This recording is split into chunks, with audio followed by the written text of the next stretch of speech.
Voice of south நேயர்களுக்கு வணக்கம். இந்த நேர்காணலில் நாம் சந்திக்கிறப்பவர் வழக்கறிஞர் திரு இளங்கோவன் அவர்கள். வணக்கம். வணக்கம். இந்திய பிரதமர் நரேந்திர மோடி அவர்கள் 3 நாள் பயணமாக ரஷ்யா, ஆஸ்திரியா உள்ளிட்ட நாடுகளுக்கு போயிருக்காரு பயணமாக. இதுல 2 நாள் ரஷ்யால இருக்காரு. இன்று புத்தினை சந்தித்து உரையாடி இருக்காரு. புத்தின் விருந்து கொடுத்திருக்காரு. இதெல்லாம் பார்க்கிறோம்.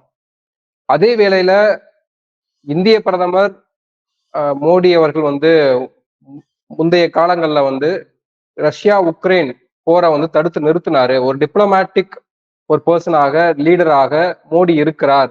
அவர் சொன்னா எல்லா தலைவர்களும் கேட்பாங்க அப்படின்னு சொல்லப்பட்ட நிலையில இன்று மோடி அவர்கள் ரஷ்யால இருக்காரு. ரஷ்யா உக்ரைன் மீது ஒரு கொடூரமான தாக்குதலை நிகழ்த்தி இருக்கு. குழந்தைகள் மருத்துவமனையின் மீது தாக்குதல் நடத்தியிருக்காங்க. அதுல 36க்கும் மேற்பட்ட நபர்கள் இறந்திருக்காங்க, குழந்தைகள் உட்பட. 100க்கும் மேற்பட்டவர்கள் படுகாயம் அடைந்திருக்காங்க. இதெல்லாம் பார்க்கிறோம். அப்போ என்ன நடக்குது அப்படின்ற ஒரு கேள்வி இருக்கு. டிப்ளமேட்டிக் லீடர்னு பாஜகவினர் சொன்னாங்க. அது இப்போ டிப்ளமேட்டிக் லீடர் இல்லையா? அப்போ மோடியினுடைய அறிவுரைய, மோடியினுடைய அறிவுறுத்தலை அவர் கேட்கலையா, புத்தின் கேட்கலையா அப்படின்ற ஒரு கேள்வி இருக்கு. நீங்க எப்படி இந்த பயணத்தையும், இந்த பயணத்தின் மூலமாக மக்களுக்கு ஏதாவது பயன் இருக்குன்னு நினைக்கிறீங்களா? அடிப்படையா ஒண்ணு பார்ப்போம். ரஷ்ய உக்ரைன் போர் என்பது நேட்டோவுக்கும் ரஷ்யாவுக்குமான ஒரு போர். அமெரிக்க இன்ட்ரெஸ்ட்ல உக்ரைனை மாத்துறாங்க. இது ஒரு 2014 இருந்து பார்த்தீங்கன்னா உக்ரைன்ல ஆட்சி மாற்றத்தை ஏற்படுத்துகிறது அமெரிக்கா, நேட்டோ ஃபோர்ஸஸ். ரஷ்யாவுக்கு எதிரான அரசியலை விதைக்கிறது. ரஷ்யாவுக்கு எதிரான தலைவரை ஒரு ஒரு காமெடி நடிகரை தலைவராக்குது. ரஷ்யாவுக்கு இப்படி இது ஏன் நடக்குது என்றால், அமெரிக்கா ஒரு ஏகாதிபத்தியம். அந்த ஏக ஆதிபத்தியத்தில் நம்ம மட்டும்தான் ஆளணும், யூனிபோலார் வேர்ல்டு நினைக்கிற இடத்துல சோவியத் யூனியன் உடைந்த பிறகும் ரஷ்யா என்கிற ஒரு நாடு தனித்துவமாக ஒரு முதலாளித்துவ நாடாக, பலமான நாடாக வளர்ந்து வருகிறது. அது ஜனநாயகத்தோடு வளர்கிறதா, ஜனநாயகமற்று வளர்கிறதா என்பது ரஷ்யாவுக்குள்ள ஒரு பிரச்சனை. ஆனா ரஷ்யாவை தாண்டி வெளியில பார்க்கிறவங்களுக்கு அது ஒரு பலமான பொருளாதார நாடாக வளர்ந்து வருகிறது.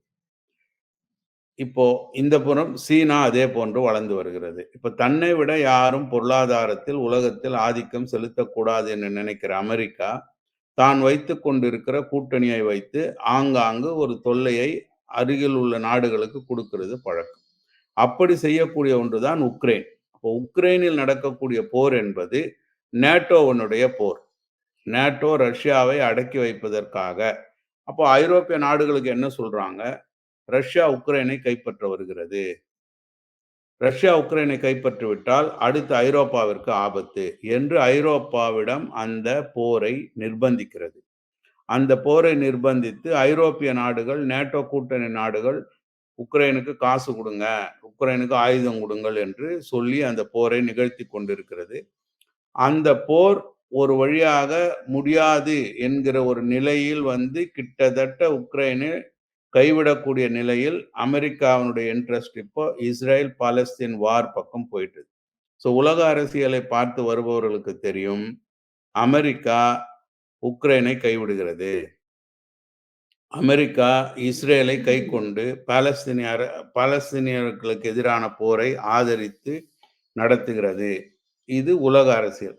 இப்போ எந்தவித தொடர்பும் இல்லாமல் உக்ரைன் ரஷ்ய போரை தான் நிறுத்திவிட்டதாக மோடி சொல்லிக் கொள்வதோ அல்லது அவரது ஆதரவாளர் சொல்லிக் கொள்வதோ 1% கூட உலக அரசியலில் உண்மை இல்லை. இது ஒரு பங்கு. அதனாலதான் இப்போ நேட்டோ கண்ட்ரீஸினுடைய ஆதரவு குறைந்த பிறகு ஜெலன்ஸ்கியை முன்பு மடியில தூக்கி வைத்து கொஞ்சிய மாதிரி கொஞ்சிய ஐரோப்பிய நாடுகள் அவர் ஏதோ இருக்கிறார் அப்படிங்கிற மாதிரி ஒதுங்கி கொண்ட பிறகு தாக்குதல் என்பது ரஷ்யாவிலிருந்து அதிகமாக தெரிகிறது உக்ரைன்ல. இது ஒரு புறம். இன்னொரு புறம் பாருங்க, உண்மை என்னன்னு பார்த்தீங்கன்னா, தேசபக்தர், தேசத்திற்காக உழைப்பவர், இந்தியாவில் தேசபக்தியை ஊட்டுகிறேன் என்று சொல்லக்கூடிய RSS பிஜேபி இயக்கத்தின் 3 முறை தேர்ந்தெடுக்கப்பட்ட பிரதமர் ஆட்சியில தான் இந்தியர்கள் வேலை வாய்ப்பு என்று சொல்லி ரஷ்யாவில் சில ஏஜென்சிகளால் வேலை தருகிறேன் அப்படின்னு சொல்லி இந்திய இளைஞர்களை அங்கு அழைத்து கூலிப்பட்டாளமான இராணுவத்தில் சேர்க்கப்படுகிறார்கள். ரஷ்யாவின் சார்பாக உக்ரைனில் போர் செய்ய கட்டாயப்படுத்தப்படுகிறார்கள். 100க்கும் மேற்பட்ட இந்திய இளைஞர்கள் அவ்வாறு ரெக்ரூட் செய்யப்பட்டு அதில் 2 இளைஞர்கள் கொல்லப்பட்ட பிறகுதான் இந்தியா விழித்துக் கொள்ளுகிறது. நீங்க வேலை தரேன்னு சொல்லி எங்களை கூப்பிடுறீங்க, ஆனால் நீங்க ராணுவத்துல சேர்த்து வச்சிருக்கீங்க என்று சொல்லி இப்பொழுது அந்த இளைஞர்களை விடுவிக்க கோரி மனு கொடுக்க தான் போயிருக்கிறாரு புத்தின் கிட்ட. இல்ல இப்போ மோடியினுடைய கோரிக்கையை ஏற்று ரஷ்யா வந்து இப்போ விடுவிக்குது, அந்த இந்திய ராணுவ வீரர்களை விடுவிக்க போறோம் அப்படின்னு சொல்லியிருக்காங்க. இது ஒரு டிப்ளமேட்டிக் மூவ் அப்படின்னு சொல்றாங்கல்ல. என்ன டிப்ளமேட்டிக் மூவ்? கெஞ்சுதல். அதாவது ஃபர்ஸ்ட் நல்லா கவனிங்க. இந்தியாவில் இளைஞர்களுக்கு வேலைவாய்ப்பு இல்லை என்று எதிர்க்கட்சி தலைவர் ராகுல் காந்தி பாராளுமன்றத்தில் பேசினார். அதை தவறுன்னு சொல்றீங்க, அதை திரிக்கிறீங்க. அவரு இந்துக்களுக்கு எதிராக பேசிட்டாருன்னு திரிக்க முயற்சி செய்கிறீர்கள். அதனுடைய உண்மை இப்ப தெரியுதுல்ல. இந்தியாவில் இருக்கக்கூடிய இளைஞர்கள் வேலை வாய்ப்புக்காகவும் அதுல இன்னொரு அடிஷனல் பாருங்க, அந்த ஒப்பந்தப்படி ஓராண்டு பூர்த்தி செய்தால் ரஷ்ய குடிமகனாக ரஷ்யன் பாஸ்போர்ட் தரப்படும் என்பது உறுதிமொழி. இப்போ எந்த அளவிற்கு இந்திய இளைஞர்களை இந்திய தேச பக்தர்களாக மாற்றி இருக்கிறது இந்த ஆட்சின்னு பாருங்களேன். ரஷ்யாவில் குடியுரிமை பெறுவதற்காக ஓராண்டு கூலிக்கு மாரடிக்கிறார்கள். இந்த தேசபக்தியை தான் ஊட்டி இருக்கிறது இந்த அரசு. இப்போ இரண்டு வீரர்கள் இறந்த பிறகு, 2 இந்திய இளைஞர்கள் இறந்த பிறகு, உக்ரைன் போரில் ரஷ்யாவுக்காக சண்டை போட்டு இறந்த பிறகு இந்த உண்மை வெளியில தெரியுது. அப்ப இனியும் உள்ளவர்கள் இறந்தால் இது மிகப்பெரிய அளவில் தெரிய வந்துவிடும் என்றுதான் நேரடியாக சென்று இதனால் எங்கள் நாட்டில் மிகப்பெரிய கலவரம் வரும், மக்கள் எனக்கு எதிராக திரும்புவார்கள், நாங்கள் பேசக்கூடிய தேசபக்தி, நாங்கள் பேசக்கூடிய எல்லையில் ராணுவ வீரர்கள் என்கிற எண்ணம் எல்லாம் தவிடுபொடி ஆயிடும், வேலையின்மை என்பது அதிகரித்திருக்கிறது, தன் உயிரை பணயம் வைத்து எப்படியாவது அடுத்த நாட்டு குடியுரிமை பெறுகிற அளவிற்குத்தான் இந்திய இளைஞர்கள் நிர்பந்திக்கப்பட்டிருக்கிறார்கள் என்ற உண்மை தெரிய வரும் என்பதை கெஞ்சுவதற்காகத்தான் அவர் புத்தினிடம் போயிருக்கிறார். அப்போ எவ்வளவு இப்போ இதுல இன்னொரு ஆபத்து பாருங்க. இதுல எல்லாம் கண்டினியூஸா இது ஒரு செய்தி அல்ல. இந்த ஒரு செய்தியில இருந்து இன்னொரு ஒன்று, வேலையில்லாத இளைஞர்கள் மாசம் 2 லட்சம் சம்பளம் சொல்றாங்களே அப்படின்னு சொல்லி ரஷ்யாவுக்கு போயிடுறாங்க. ஆனா அந்த சம்பளம் எதுக்கு? உக்ரைன்ல போய் நீ போரிடுவதற்கு. 3 மாதம் அளவு கூட இல்லாமல் ஒரு விதமான ராணுவ பயிற்சியை கொடுத்து விட்டு பலியாடுகள் போல் தள்ளப்படுகிறார்கள்.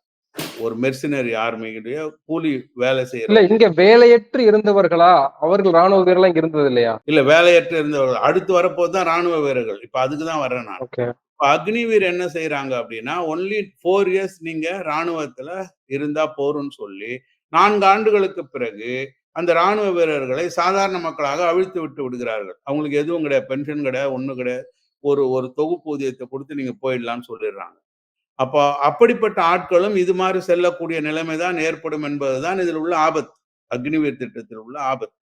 ஸோ வேலையின்மை பெருக, பயிற்சி பெற்று நம்ம சும்மா இருக்கோம், நம்மளை கூப்பிட்டு பேங்க் முன்னாடி செக்யூரிட்டி வேலை கொடுக்குறாங்க, நம்மளை கூப்பிட்டு ஒரு பிரைவேட் கன்சர்ன் முன்னாடி செக்யூரிட்டி ஏஜென்சி சிசிடிவி கேமராவை கண்காணிக்க விடுறாங்கன்னு தனக்கு அந்த சிறிய வயதில் அவ்வளோ பயிற்சி பெற்ற ஒரு இராணுவ வீரனுக்கு அது வெக்க தன்மை வரும்பொழுது, அதிக சம்பளத்தில் இப்படி உலகத்தில் உள்ள வளர்ந்த நாடுகள் கூலிப்பட்டாளங்களை தயார் செய்யும் பொழுது அதுக்கு தான் செல்ல வேண்டிய நிர்பந்தம் ஏற்படும். சோ அக்னிவீர் திட்டம் என்பது இதை விட ஆபத்தா போய் முடியும். நீங்க சொல்றீங்கல்ல மோடி புத்தினை கெஞ்சுகிறார் அப்படின்னு. ஆனால் புத்தின் சொல்றாரு மோடி வந்து சிறந்த தலைவராக இருக்கார், அதனாலதான் மக்கள் 3வது முறையும் தேர்ந்தெடுக்கப்பட்டிருக்காரு அப்படின்னு அவர் சொல்றாருல. அப்போ வெளியிலிருந்து பார்க்கக்கூடிய மக்களுக்கு மோடிக்கு புகழாரம் சூட்டுகிறார் புத்தின் அப்படின்னு தான் புரிஞ்சுக்க வேண்டியதா இருக்கு. உள்ளூர் அரசியல்ல வெளிநாட்டு தலைவர்கள் தலையிடுவார்களா? இந்தியா என்கிற தேசத்தை மதிக்கக்கூடிய ஒரு வெளிநாட்டு தலைவர் இந்திய மக்களுடைய தெரிவாக உள்ளவரை பாராட்டதானே செய்வார். இப்ப நாளைக்கு ராகுல் காந்தி போனாலும் எந்த காரணத்திற்காக அவர் ராகுலை பாராட்டுவார் என்பது சில காரணங்களை வைத்து பாராட்டதான் செய்வார். உங்களுக்கு இந்திய மக்கள் ஆதரவு இல்லை, நீங்க என்கிட்ட வராதிங்கன்னு சொல்ல மாட்டேன். It's not like that. இது ஒரு என்ன சொல்றது, சம்பிரதாயமான வாக்குகள்.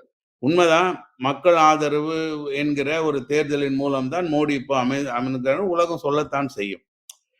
ஏன் நீங்க பாருங்க, ராணுவ புரட்சி செய்து மக்கள் ஆதரவு இல்லாமல் ராணுவ ஆட்சி நடத்துறவர்கள் வந்தாலும் வரவேற்க தானே செய்யறாங்க. மக்களுடைய ஆதரவு பெற்று தேர்ந்தெடுக்கப்பட்ட அலண்டேவை கொலை செய்த பினோஷேன் என்கிற மிலிட்டரி தளபதியை பல ஆண்டுகள் பல நாடுகள் வரவேற்க தானே செய்தன. ஸோ இதுக்கு தவிர்க்க இயலாது ஒரு நாட்டுக்கும் இன்னொரு நாட்டுக்கும் உள்ள உறவுன்னு. ஸோ அது ஒரு அந்த ரஷ்யாவுடைய புத்தினுடைய வார்த்தைகளை கொண்டு இந்தியாவில் விற்க இயலாது மோடியால் தனக்கு ஆதரவாக. என்னன்னா உன்னது நாட்டை சேர்ந்த 100 இளைஞர்கள் உயிரை பணயம் வைத்து கூலிக்கு மாரடிக்கின்ற சண்டைக்காரர்களாக ஏன் உக்ரைன் சென்றார்கள்? அதுக்கு பதில் சொல்லுங்க பிரதமர் இந்தியா கேட்கணும். அதில் 2 பேர் ஆனால் இதுல இன்னொன்னு சொல்லப்படுது இல்லையா, அதாவது பொருளாதார தடை விதிச்சிருக்காங்க. நீங்க சொல்ற போல மேற்கத்திய நாடுகள், பிரிட்டன், அமெரிக்கா போன்ற நாடுகள்லாம் ரஷ்யா மேல பொருளாதார தடை விதிச்சிருக்காங்க. ஆனால் இந்தியா அப்படி எதுவும் செய்யல. பொருளாதாரம் சுமூகமா நடந்துகிட்டு இருக்கு. எண்ணெயை வாங்குறாங்க. அதன் மூலமாக எரிசக்தியின் மூலமாக இங்க குறைவான விலையில பெட்ரோல் கொடுக்கப்படுது, அல்லது அது விலை உயர்த்தாம இருக்கு. அதுவே ஒரு நல்ல விஷயம் தான், அது மோடி செய்யறாரு அப்படின்னு சொல்றாங்க. அதுல இந்தியாவுக்கு எந்த லாபமும் இல்லை. அமெரிக்காவுடைய இரட்டை வேடம் தான் அந்த விஷயம். என்னன்னா இந்தியா மூலமாக ரஷ்யன் ஆயிலை குறைந்த விலைக்கு பெற்று அதை அம்பானியும் அதானியும் போன்ற கம்பெனிகள் ப்ராசஸ் செய்வது போல ஒரு நாடகம் நடத்திவிட்டு அதை மீண்டும் விற்பது அமெரிக்காவிற்கு. இது இந்தியாவுக்கு எந்த லாபமும் இல்லை. நீங்க கணக்கு பார்த்தீங்கன்னா அவ்வளவு குறைந்த விலையில் ரஷ்யாவில் குரூட் ஆயில் வாங்கினதை இங்க ப்ராசஸ் பண்ணி வித்திருந்தா 20 ரூபாய்க்கு லிட்டர் பெட்ரோல் கிடைச்சிருக்கணும் உங்களுக்கு. அப்படி கிடைச்சதா? இல்லை. அது எங்க போச்சு? அமெரிக்காவுக்கு போச்சு. அமெரிக்கா என்ன சொல்லுது? நான் ரஷ்யா கிட்ட வாங்கல, இந்தியா கிட்ட தான் வாங்கினேன்னு சொல்லுது. ஸோ அதே ஆயில வாங்கலன்னு சொல்லுது. எப்படி? இந்த திருட்டுத்தனம் தான் உலக ஆதிக்க நாட்டினுடைய தனம். ஸோ ரஷ்யா இந்தியாவை ஒரு புரோக்கராக, அமெரிக்கா இந்தியாவை தனது அடியாளாக பயன்படுத்துகிறது, தனது நன்மைக்காக பயன்படுத்துகிறது. இதில் இந்தியாவுக்கென்று சுயமான ஒன்று இல்லை. இதில் பயன்படுகிறவர்கள் இதுக்கிடையில் உள்ள மோடிக்கு ஆதரவான சில நிறுவனங்கள், கார்ப்பரேட் நிறுவனங்கள், அம்பானி அதானி போன்ற நிறுவனங்கள். இந்தியாவிற்கு 5% கூட இதில் நன்மை இல்லை.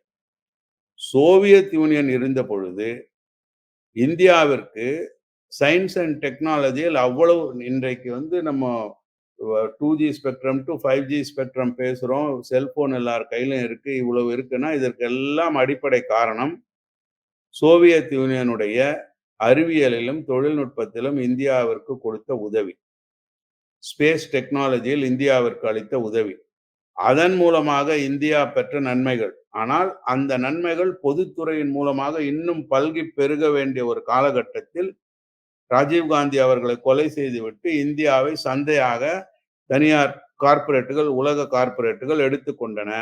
அவர்களுக்கு உதவி செய்யக்கூடிய இந்திய கார்ப்பரேட்டுகள் கொழுத்து வருகின்றன.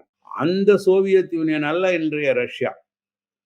இன்றைய ரஷ்யா என்பது வேறு விதமான ஒரு, கிட்டத்தட்ட இப்ப நம்ம ஊர்ல சொல்ற அம்பானி அதானி போன்ற ஒரு சில பண முதலைகளை மட்டும்தான் ரஷ்யாவில் புத்தின் மூலமாக உற்பத்தி செய்ய முடிகிறது. அதை ஒட்டி அது ஒரு பலசாலி நாடாக இன்னைக்கு கூட ரஷ்யா மதிக்கப்படுகிறது. ஏனென்றால் சோவியத் யூனியன் காலகட்டத்தினாலதான், அது ஒரு நியூக்ளியர் பவர் என்பதாலதான், அந்த அடிப்படை கட்டமைப்புகள் இருப்பதனாலதான்.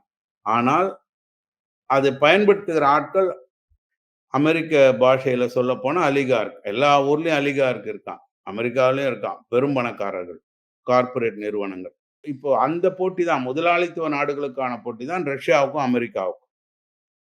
ஆனால் ரஷ்யா இந்தியாவிற்கு ஒரு சோவியத் யூனியன் செய்த நன்மையை போல இப்பொழுது நன்மை செய்யவில்லை. ரஷ்யாவும் அமெரிக்காவும் இந்தியாவை ஒரு மீடியேட்டராக பயன்படுத்திக் கொள்கின்றன தங்கள் வியாபாரத்தில். ரஷ்யாவுக்கும் இது தெரியும், இந்தியா வாங்குகிற ஆயில் அமெரிக்காவுக்கு போகுது என்பது தெரியும். ஆனால் தனது ஆயில் விற்பனை செய்யப்படுகிறது. ஸோ பல நாடுகளுக்கு தனக்கு காசு வருது. இந்த ஒரு வியாபாரத்தன்மை மட்டும்தான் அங்க நடக்கிறது. இந்திய மக்களுக்கான நன்மையில் பார்த்தீங்கன்னா ரஷ்யாவுடைய உதவி எங்க இருக்கு? சோவியத் யூனியன் இருந்த காலம் போல தன்மையில இருக்கா அப்படின்னு பார்த்தீங்கன்னா இல்லை. இப்போ உச்சி மாநாடு என்று சொல்லக்கூடிய 2 தலைவர்கள் உட்கார்ந்து பேசக்கூடிய விஷயங்களில் வேறு என்ன டாபிக் பேசினதா நமக்கு செய்தி வருது? இந்த 100 இளைஞர்கள் ராணுவம், பொருளாதாரம், எரிசக்தி உள்ளிட்ட இந்த விஷயங்கள்ல ஒரு ஒப்பந்தம் நடைபெற இருக்கு, கையெழுத்தாக இருக்கு. எல்லாம் தனியார் மயம். ராணுவம் ராணுவத்திலையும் தனியார் மையத்தை இந்தியா கொண்டு வந்துட்டாங்க. சரி, உலகம் முழுக்க பாருங்க, இந்த நாடுகள் பென்டகன் சொல்லக்கூடிய அமெரிக்காவினுடைய முத்திரை பதித்த ஒரு பொருள் என்னன்னு பார்த்தீங்கன்னா, பென்டகன்ல தயாராகிற ராணுவ உபகரணங்கள், ராணுவ தளவாடங்கள். அவங்க தான் உலகத்தில் பல நாடுகள் சண்டை போட்டுக்கிட்டே இருக்கணும் என்று சண்டைய உற்பத்தி செய்றாங்க. வ நீங்களும் அவங்க கிட்ட தான் ஆயுதம் வாங்குவீங்க, நானும் அவங்க கிட்ட தான் ஆயுதம் வாங்குவேன் என்கிற ஒரு நிலைமையில் ஆயுத வியாபாரம் தான் உலகளாவிய அளவில் நடந்து கொண்டிருக்கிறது. உலக அமைதிக்கு அங்க யாரும் உட்கார்ந்து பேசல. ராணுவம், எரிசக்தியிலயும் அதேதான். எரிசக்தியில இப்ப நம்ம என்ன சொன்னோமோ அந்த விஷயம் தான் நடக்கிறது. இதுவும் சில கார்ப்பரேட் நன்மைகளுக்கான ஒரு ஒரு மீடியேட்டராக, ஒரு இடைத்தரகராகத்தான் பிரதமர் சென்றிருக்கிறாரே ஒழிய, இந்தியாவின் நலனுக்காக அல்ல. அந்த ஒப்பந்தம் கையெழுத்தாகி வரட்டும். ஒவ்வொரு விஷயங்கள்லயும் நம்ம அத தோல் உரித்து தெரிந்து கொள்ளலாம். என்ன மாதிரியான விஷயம்? அல்லது இன்னொரு ஓராண்டு, 2 ஆண்டுகளில் அது பரிணமிக்கும் பொழுது, அதனுடைய உண்மை உருவத்தை நாம் கண்டுகொள்ளலாம். ஸோ ரஷ்யாவினுடைய உக்ரைன் போர் என்பது அமெரிக்க, ரஷ்யாவினுடைய ஒரு வல்லாதிக்க சண்டை. அமெரிக்கா உக்ரைனை அதுக்கு களமாக பயன்படுத்துகிறது. ஆனால் இந்திய இளைஞர்கள் அதற்கு ஏன் பலியாகுறாங்க? அப்படிங்கிறதுக்கு இந்தியா பதில் சொல்லணும். இப்போ ரஷ்யா இப்போ மோடி விசிட்ல இப்போ மோடி செதுக்கக்கூடிய இந்த பிரயாணத்துல எந்த பயனுமே இல்லையா? இப்ப ராணுவமா இருக்கட்டும், பொருளாதாரமா இருக்கட்டும், எரிசக்தியா இருக்கட்டும், இது எதுலயுமே எந்தவித பயனுமே இந்திய மக்களுக்கு கிடையாதா? யாருக்கு? அதேதான் இப்போ ஒரு உதாரணம் சொன்னேன் இல்லைங்களா? குரூட் ஆயில் குறைந்த விலைக்கு வாங்கினார்கள். உலகமே ரஷ்யாவோடு தொடர்பு கொள்ளக்கூடாது என்று தடை போட்ட அமெரிக்காவும், பிரிட்டனும் இந்தியா வாங்குவது தெரிந்தும் இந்தியாவை தொடக்கூட இல்லை. இந்தியாவை கண்டிக்கல. ஏன்? காரணம், ஓகே. அந்த எரிபொருள் அவங்களுக்கு போச்சு. அப்போ இதே மாதிரியான லாபங்கள தான் நீங்க பார்க்கணும். அப்படி வந்த எரிபொருள் இந்தியாவுக்கு என்ன நன்மை பயத்தது என்று கவர்ன்மெண்ட் சொல்லணும். இந்திய அரசாங்கம் மக்களுக்கு எடுத்து சொல்லணும். நமக்கு வந்த தகவல் படி அது அமெரிக்காவுக்கு போய் சேர்ந்தது. செமி ப்ராசஸ்டா. அப்போ அமெரிக்கா ஒரு நாடகம் நடிக்குது. நான் ரஷ்யாவுக்கு தடை போட்டேன். யாரும் பொருளாதார நடவடிக்கை ரஷ்யாவோடு மேற்கொள்ளக்கூடாதுன்னு. ஆனா இந்தியா மூலமாக வாங்கி தன்னை வளப்படுத்திக் கொள்கிறது. தன்னுடைய கனிம வளங்களை வீணடிக்காமல் உலகத்தில் கனிம வளம் உள்ள நாடுகளை ஆதிக்கம் செலுத்தி தன்னை வளப்படுத்திக் கொண்டு இருக்கிறது அமெரிக்கா. அதற்காக தன்னை பலமாக வைத்திருக்க முயற்சிக்கிறது. இதுதான் உலக அரசியல். நம்ம ஊரு வளம் முழுக்க அவங்க எடுத்துட்டு போயிடணும். ஒரு சாதாரணமாக ஒரு ஷர்ட் தயார் பண்றதுக்கு அவ்வளவு கேலன் தண்ணி செலவாகுதுன்னு சொல்றாங்க. அப்போ ஒரு வாட்டர் என்பது இப்ப நம்ம ஊரு திருப்பூர்ல சாயப்பட்டறை பல விஷயங்கள், பல ஆறுகள் காணாம போனது படித்தோம் என்றால், இவை அனைத்தும் ஒரு புறம் திருப்பூர்ல பனியன் முதலாளித்துவம் வளர்ந்தது, பனியன் கம்பெனிகள் வளர்ந்தது, வேலை வாய்ப்பு இருக்கிறது உண்மை. ஆனால் அந்த வேலை வாய்ப்புகள் நமக்கு கிடைப்பதற்கான காரணமாக அமைந்தது, சாதாரண தண்ணி கூட அவங்க செலவு பண்ணக்கூடாதுன்னு சொல்லிதான். ஒரு ஷர்ட்டுக்கு இத்தனை 1000 லிட்டர் செலவு பண்றோம் அப்படின்னு சொல்றாங்க. தயாரிப்பு நிறுவனங்கள கேட்டீங்கன்னா சொல்லுவாங்க புள்ளி விவரத்தோட. அப்போ பல உடைகளை நம்ம தூக்கி எறிஞ்சிடுறோம் போறோம்னா, பல 1000 லிட்டர் தண்ணிய நம்ம வீணடிக்கிறோம்னு அர்த்தம். அது ஓகே. போன்ற கனிம வளங்கள் பல விஷயங்களை கொள்ளையடிக்கிற விஷயமா தான் அமெரிக்கா ஆண்டு கொண்டு இருக்கிறது. அப்போ அதுக்கு பயன்படுகிற விஷயமாகத்தான் சில கார்ப்பரேட்டுகளை அவங்க வளர்க்குறாங்க. ஸோ அப்போ ராகுல் காந்தி அ சிவசேனா தரப்பு உத்தவ் சிவசேனா தரப்பு சொல்வது போல, அ வெளிநாடுகளுக்கு போற பிரதமர் மணிப்பூர் ஏன் போகல அப்படின்ற கேள்வி நியாயமானதுதான். அது ராகுல் இல்ல ஒரு இந்திய மக்களே அந்த கேள்வியை தான் கேட்குறாங்க. நீங்க போங்க ரஷ்யாவுக்கு வேணாம்ல, புத்தின சந்திங்க, என்ன ஒப்பந்தம்னு சொல்லுங்க. எப்படி இருந்தாலும் அது இந்தியாவுக்கு பாராளுமன்றத்துல உள்ளவங்க கேள்வி கேட்டா சொல்ல போறீங்க. இல்ல செய்தி பத்திரிகையில வரப்போகுது படிக்க போறோம். ஆனால் மணிப்பூர் அமைதியாக இல்லாமல், இந்தியா அமைதியாக இல்லாமல் எப்படிப்பட்ட நிர்வாகத்தை நீங்கள் நடத்தப் போகிறீர்கள் என்ற கேள்வி இந்திய மக்கள் கேட்டுக்கிட்டு தான் இருக்காங்க.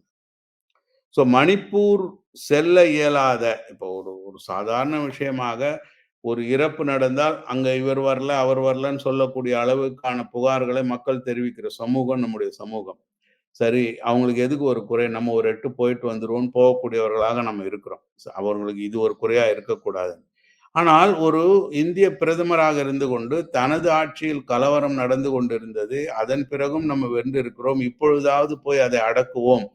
அந்த மக்களிடம் சொல்லுவோம் என்ற எந்த ஒரு உணர்வும் இல்லாமல், நான் ரஷ்யா செல்லுகிறேன், ஆஸ்திரியா செல்கிறேன், இத்தாலி செல்கிறேன் என்று சென்று கொண்டிருக்கிறார் என்றால், அவருடைய தேவைகள், அவர் யாருக்கான பிரதமராக இருக்கிறார் நீங்க பார்க்கணும். இந்த ஒவ்வொரு பயணத்தின் போதும் பலன் பெறும் இந்திய கார்ப்பரேட் நிறுவனங்கள் யார்? அந்த ஒப்பந்தத்தினால் பலன் பெறப் போகிறவர்கள் யார்? அப்படிங்கிறத பார்த்தீங்கன்னா தான், அவர் ஏன் இதையெல்லாம் கண்டுகொள்ளாமல் அங்க போறார். அப்ப இதில் பலன் பெறுபவர்கள் அவரை பிரம்மாண்டமாக சித்தரித்து வாக்கு பெற்று தருவார்கள் நினைக்கிறாங்க. ஏன்னா இன்னைக்கு மீடியாவுடைய பலம் அப்படி இருப்பதனால், கார்ப்பரேட் நிறுவனங்கள் ஒவ்வொருவரும் ஒரு தொலைக்காட்சியை வைத்துக் கொண்டிருக்கிறார்கள், பத்திரிகையை வைத்துக் கொண்டிருக்கிறார்கள். இன்டர்நெட்னு வந்துட்டா, இந்த இன்டர்நெட் செய்தி நிறுவனங்களையும் அவர்களே தொடங்கி விடுகிறார்கள். இப்ப எங்க திரும்பினீங்கனாலும் அவர்கள் இன்ட்ரெஸ்ட்ல இருந்து தான் செய்தி எனக்கு குவியுது. இப்ப எனக்கென ஒரு பகுத்தாயும் திறனை நான் வளர்த்துக் கொள்ளாவிட்டால், அவங்க குடுக்கறது தான் நான் விழுங்கணும். அது தெரிஞ்சு தான் அந்த வேலைய செய்றாங்க. மக்களுக்கு தங்களுக்கான நன்மை என்ன? தங்களுக்கான அரசாங்கம் என்ன? அது எந்த அடிப்படையில் இயங்கும் என்பதை தெரிந்து கொள்ள வேண்டிய காலம் இது. செய்தி பத்திரிகைகள் மூலமாகவோ, தொலைக்காட்சிகள் மூலமாகவோ வருகிற செய்திகளை அப்படியே விழுங்கினால், அது கார்ப்பரேட் நிறுவனங்களின் கன்சியூமராக நாம் மாறிவிடுகிறோம் என்றுதான் பொருள். நன்றி சார். நன்றி. நிறைய விஷயங்கள தெளிவுபடுத்தியிருக்கீங்க. உங்க நேரத்துக்கு மிக்க நன்றி.